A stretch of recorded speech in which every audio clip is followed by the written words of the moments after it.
Hi there, so today we're going to be adding wayfinding to the map. So in this video you're going to be interacting with pop-ups that you've previously rendered. We're going to be wayfinding between two waypoints, and then we'll be focusing in on the wayfinding path once it's been drawn. Okay, so with the previous pop-ups that we've rendered, what we're going to want to do is now navigate to where that pop-up has been rendered. To do that, we're going to create a navigate to waypoint function and pass in waypoint as a parameter. We'll just skeleton out with comments how we're going to do this, so navigate to waypoint from user location. And similar to above, we're going to just get the control and the active venue variables from the Jibestream variable that we declare lower on. So from there, we're going to get the coordinates from the user location position, and this is where we've set the blue dot to be. We also get the map from the user location.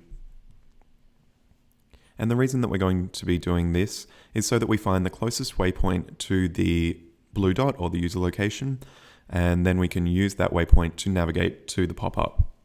To get this waypoint, we go active venue.get closest waypoint to coordinates on map, pass in the two variables we've just set up, and user location waypoint will now be the waypoint closest to the blue dot. What we then want to do is create a path from that blue dot waypoint or user location waypoint to the waypoint that's been passed in. To do that, we do const path equals control dot wayfind between waypoints, and then pass in the two waypoints.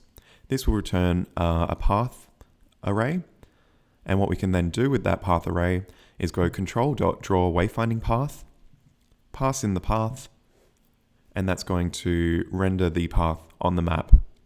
But to hook all this up, we do also, of course, need to put that navigate to waypoint function in the pop-up. We'll do that in just a moment. But lastly, we'll just do control.zoom to path on map, pass in the current map, an animation, and padding, and this will zoom into the path on the map using those variables, using those parameters. When we set up the pop-up, we can set up action button callback, and this is what function will be run when the action button is tapped. We pass in navigate to waypoint and then the waypoint that we have specified earlier. So we're going to test that out in the browser. We click on navigate here.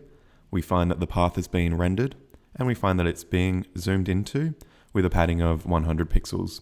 We can do that to any of the units that have destinations now, for instance the bridge, and that'll zoom in. And that's how to add wayfinding. Of course, you can do many other things with the wayfinding functionality. That's just one example.